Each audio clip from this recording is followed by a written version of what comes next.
আমরা পরিবর্তন চাই না, আমরা শুধু নাটক দেখতে ভালোবাসি। এই কথাটা শুনলে অনেকেই রেগে যেতে পারে, কিন্তু এখন প্রশ্ন হলো, এটা কি পুরোপুরি মিথ্যা?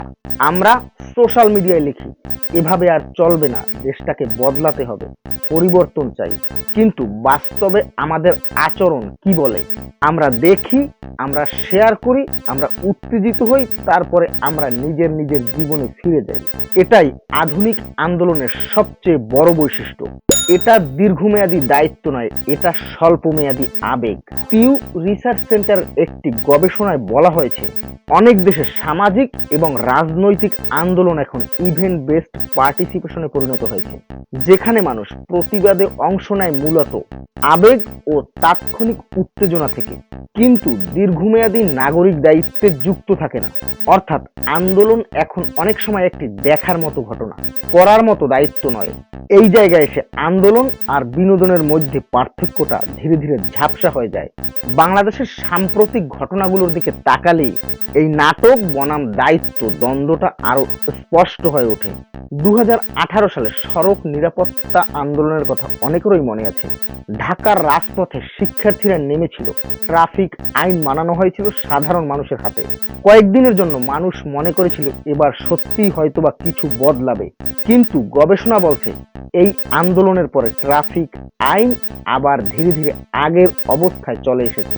অর্থাৎ আবেগ ছিল, কিন্তু দীর্ঘমেয়াদী আচরণগত পরিবর্তন হয়নি এখানে। 2023-24 সালে ডেঙ্গু পরিস্থিতি আরেকটা উদাহরণ। ডেঙ্গুতে 2023 সালে বাংলাদেশের 1700-র বেশি মানুষ মারা যায়, যা ছিল ইতিহাসের সর্বোচ্চ। প্রতিবার ডেঙ্গু বাড়লেই আমরা সোশ্যাল মিডিয়ায় ক্ষোভ দেখাই, কর্তৃপক্ষকে দোষ দেয়, কিন্তু গবেষণায় দেখা গেছে ডেঙ্গু নিয়ন্ত্রণে নাগরিক পর্যায়ে পরিচ্ছন্নতা ও নিয়মিত আচরণ ডেঙ্গু নিয়ন্ত্রণের ক্ষেত্রে সবচেয়ে বড় ভূমিকা পালন করে। এখানেও প্রশ্নটা ফিরে আসে, আমরা প্রতিবাদ করি, কিন্তু নিজের বাড়ির ছাদে জমে থাকা পানি পরিষ্কার করি কি? 2024 সালের ফেব্রুয়ারিতে ঢাকার বেইলি রোডে ভয়াবহ অগ্নিকাণ্ড আরেকটি নির্মম উদাহরণ। ভবনের অনুমোদনহীন রেস্টুরেন্ট, অগ্নি নিরাপত্তার অভাব সবই আগে থেকে জানা ছিল, কিন্তু ঘটনার পরে বিক্ষোভ হয়েছে, কয়েকদিন আলোচনা হয়েছে, তারপর আবার নীরবতা।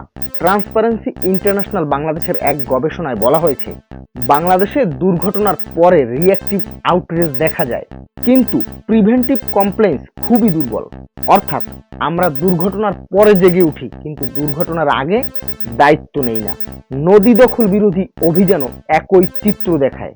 বুড়িগঙ্গা, তুরাগের নদী ও বালু উদ্ধারে বিভিন্ন সময় বিভিন্ন ধরনের অভিযান হয়েছে, ড্রেজার নেমেছে, স্থাপনা উচ্ছেদ হয়েছে, কিন্তু পরিবেশ অধিদপ্তরের রিপোর্ট বলছে দীর্ঘমেয়াদী নজরদারি না থাকায় আবার বিভিন্ন জায়গায় দখলদারি ফিরে এসেছে।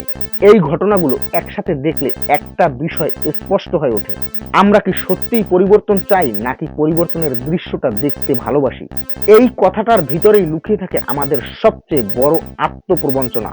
আমরা মনে করি সমস্যা আমাদের বাইরে কোথাও, সরকারে, সিস্টেমে বা অন্য মানুষের আচরণে, কিন্তু খুব কমই নিজেদের দিকে তাকাই। আমরা বলি দুর্নীতি চাই না, কিন্তু সুযোগ পেলে নিজের কাজটা একটু সহজ করে নিতে আপত্তি করি না। আমরা বলি আইন সবার জন্য সমান হওয়া উচিত, কিন্তু নিজের ক্ষেত্রে একটু ছাড় চাই। আমরা চাই শহর পরিষ্কার হোক, কিন্তু রাস্তার পাশে ময়লা ফেলতে দ্বিধাবোধ করি না। আমরা চাই পরিবহন ব্যবস্থা ঠিক হোক, কিন্তু সিগন্যাল ভাঙলে নিজেকে দোষী মনে করি না। এই ফাঁকটাই সবচেয়ে বেশি গুরুত্বপূর্ণ। আমরা যা চাই আর আমরা যা করি, এই ফাঁকটা না কমলে কোনো আন্দোলনই স্থায়ী হবে না। কারণ পরিবর্তন তখনই আসে যখন দাবি আর আচরণ এক লাইনে এসে দাঁড়ায়। আমরা যতক্ষণ শুধু বলি আর করি না, ততক্ষণ পরিবর্তন শুধু আলোচনাতেই আটকে থাকে। এই জায়গায় এসে প্রশ্নটা আর রাজনৈতিক থাকে না, এটা হয়ে যায় নৈতিক। আমি কি আজ নিজের জায়গা থেকে ঠিক কাজটা করেছি? একদিনের প্রতিবাদে নয়, দেশ বদলায় প্রতিদিনের ছোট ছোট সিদ্ধান্তে। লাইভ ভিডিও থাকে, ভাইরাল স্লোগান থাকে, কিছু নাটকীয় মুহূর্ত থাকে, কিন্তু নিয়ম মেনে চলা, আইন মেনে চলা, নিজের জায়গা থেকে দায়িত্ব নেওয়া, এই অংশটা সেখানে অনুপস্থিত। আমরা পরিবর্তনের কথা বলতে ভালোবাসি, কিন্তু পরিবর্তনের মূল্য দিতে চাই না। ট্রান্সপারেন্সি ইন্টারন্যাশনালের এক প্রতিবেদনে বলা হয়েছে, দুর্নীতি শুধু প্রাতিষ্ঠানিক সমস্যা নয়, এটা সামাজিক আচরণের সাথেও গভীরভাবে যুক্ত। অর্থাৎ ঘুষ শুধু উপরে হয় না, ঘুষ হয় তখনই যখন কেউ দিতে রাজি থাকে। আমরা চাই দুর্নীতি বন্ধ হোক, কিন্তু আমরাই সুযোগ পেলে বলি একটু দেখেন ভাই, আমরাও এই ভুল করি। আমরা চাই আইন সবার জন্য সমান হোক, কিন্তু নিজের সুবিধা হলে আইনকে পাশ কাটাতে দ্বিধাবোধ করি না। এই দ্বিচারিতাই পরিবর্তনের সবচেয়ে বড় বাধা। আমরা এখন এমন এক সময় বাস করছি যেখানে প্রতিবাদ অনেক সময় একটি সামাজিক অভিজ্ঞতায় পরিণত হয়েছে। অক্সফোর্ড বিশ্ববিদ্যালয়ের একটি গবেষণায় বলা হয়েছে, ডিজিটাল প্ল্যাটফর্ম মানুষকে প্রতিবাদে অংশ নিতে সাহায্য করেছে, কিন্তু একই সাথে লো কস্ট অ্যাক্টিভিজম বা ক্লিক অ্যাক্টিভিজম বাড়িয়েছে, যেখানে অংশগ্রহণের খরচ কম কিন্তু প্রতিশ্রুতি প্রায় শূন্য। একটা পোস্ট শেয়ার করা সহজ কিন্তু নিয়ম মেনে চলা কঠিন। একটা স্লোগান দেওয়া সহজ কিন্তু নিজের কাজ ঠিকভাবে করা কঠিন। এই কারণেই আমরা পরিবর্তনের গল্প শুনি কিন্তু পরিবর্তন দেখি না।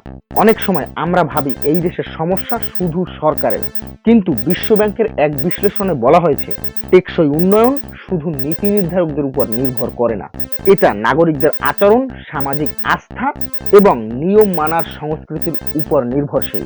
জাপানের উদাহরণ এখানে গুরুত্বপূর্ণ। দ্বিতীয় বিশ্বযুদ্ধের পর জাপান সম্পূর্ণ ধ্বংসপ্রাপ্ত ছিল, কিন্তু তারা কেবল অর্থনৈতিক পরিকল্পনাই করেনি, তারা সামাজিক আচরণ বদলেছে। লাইন মেনে দাঁড়ানো, সময় মেনে কাজ করা, নিয়ম মানাকে সম্মানের বিষয় ভাবা, এই ছোট আচরণগুলোই একটি দেশকে বদলে দিয়েছে। জার্মানির ক্ষেত্রেও একই বিষয় দেখা যায়, সেখানে আইন মানা শুধু ভয়ের বিষয় নয়, এটা সামাজিক চুক্তির অংশ। আর আমরা নিয়ম মানি তখনই যখন কেউ দেখছে। এই মানসিকতা বদলানো ছাড়া কোনো উন্নয়নই স্থায়ী হবে না। আমরা প্রায় বলি এই দেশে থেকে কিছুই হবে না। এই বাক্যটা খুবই আরামদায়ক, কারণ এই কথাটা বললে আর কিছু করার প্রয়োজন পড়ে না। কিন্তু এই বাক্যটাই সবচেয়ে বেশি বিপজ্জনক, কারণ OECD এর গবেষণায় বলা হয়েছে, যেসব সমাজে নাগরিকদের মধ্যে লার্ন হেল্পলেসনেস তৈরি হয়, অর্থাৎ মানুষ মনে করে কিছুই বদলানো সম্ভব নয়, সেই সমাজে সংস্কার পুরোপুরি ব্যর্থ হয়। পরিবর্তন কেবল তখনই আসে যখন মানুষ বিশ্বাস করে তার কাজের মূল্য আছে। জাতীয়তাবাদ এখানেই আসে।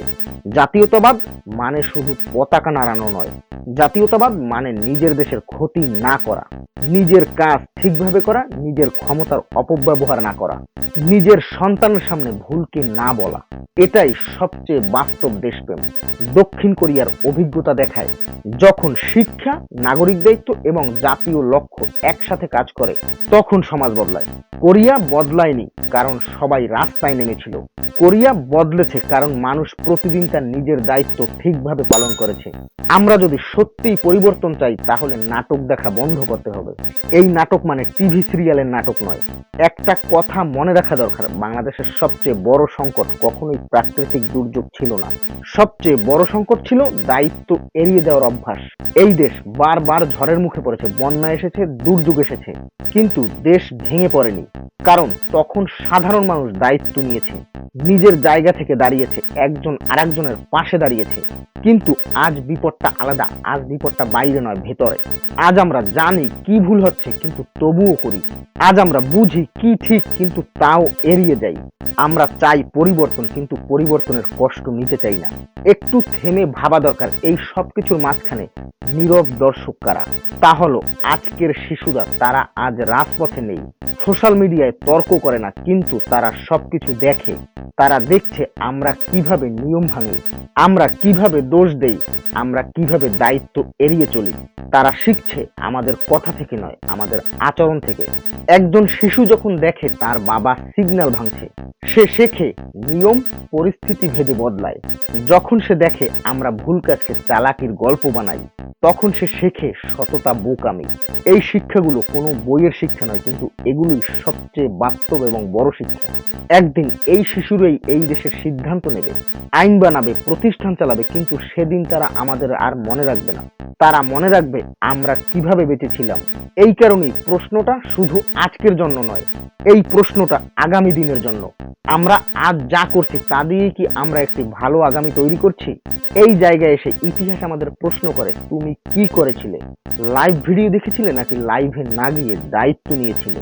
স্ট্যাটাস দিয়েছিলে নাকি নিয়ম মেনে চলেছিলে? দোষ দিয়েছিলে নাকি নিজের জায়গা থেকে ঠিক কাজটা করেছিলে? কারণ ভবিষ্যৎ আমাদের বক্তৃতা মনে রাখবে না, ভবিষ্যৎ মনে রাখবে আমাদের আচরণ। একদিন এই দেশের শিশুরা বড় হবে, তারা আমাদের কথা নয়, আমাদের কাজের ফল ভোগ করবে। সেদিন তারা প্রশ্ন করবে, এই দেশটা এমন হলো কেন? সেই প্রশ্নের উত্তর লেখা হচ্ছে আজ, এই মুহূর্তে। পরিবর্তন কোনো নাটকও নয়, পরিবর্তন হলো নীরব দায়িত্ব। আর যদি আমরা সত্যি এই দেশটাকে ভালোবাসি, তাহলে নাটক দেখা বন্ধ করতে হবে আর কাজ শুরু করতে হবে। কারণ বাংলাদেশ বদলাবে না কারো কথায়, বাংলাদেশ বদলাবে আমাদের কাজে। ভিডিও ভালো লাগলে অবশ্যই লাইক, কমেন্ট, সাবস্ক্রাইব করে পাশে থাকবেন আর শেয়ার করে ছড়িয়ে দিন আপনার বন্ধুদের মাঝে। তো আজ এ পর্যন্তই, ভালো থাকবেন সবাই, দেখা হবে আবার পরবর্তী নতুন কোনো ভিডিওতে।